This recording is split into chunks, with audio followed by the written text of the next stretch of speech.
Dear fellow humans in worldwide co-quarantine, this is part 2 of a series of short video messages from the Global Economy for the Common Good movement, which wants to share key thoughts on and lessons learned from the current corona crisis.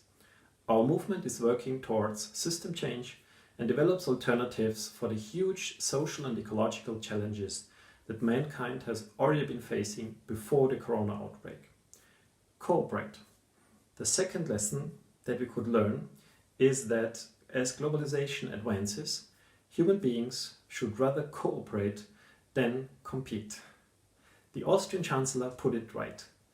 In a crisis, people have to stand together. And shortly afterwards, the police reprimanded his statements. He should have said, "Keep your distance." No, seriously, the statement was correct.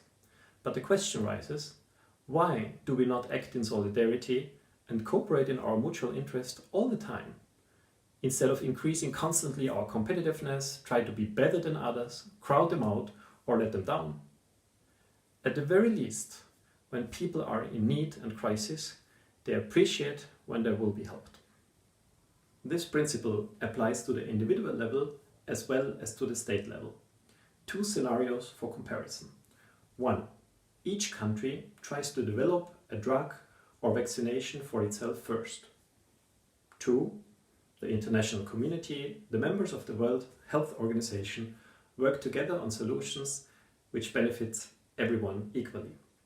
Germany, in particular, has proven that competition does not feel good. Firstly, by imposing a temporary export ban on medical goods, from gloves to protective clothes. France followed the example. But if every country acts like that, we will soon up in a world full of little Trumps.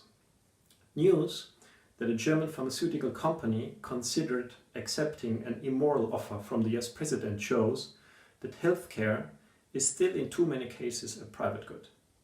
But market mechanisms are inappropriate in these cases because purchasing power should not decide who gets medical treatment and who doesn't.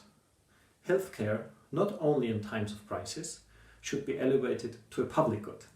Decisions should serve the common good and not patent holders or the highest bidder. On this, I remember a true story. In 1955, the doctor and virologist Jonas Salk was the first one to invent a vaccination against polio and gave it to the general public, although pharmaceutical companies had offered him millions of dollars. When asked why he did this, his answer was, "Could you patent the sun?" The second example is that of Eurobonds, or now called Corona bonds. These are common state securities of the whole Eurozone. Italy has a public debt ratio of almost 140% of its GDP. As a consequence of the crisis, it will soon develop towards state insolvency unless the members of the Eurozone collaborate.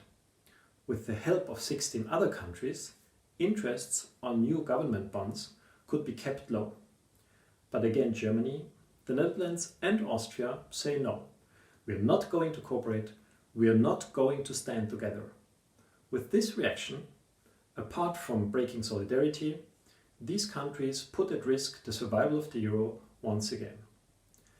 So the second lesson learned from Corona is, it's better to rely on cooperation and solidarity rather than competition and individualism to solve a crisis effectively.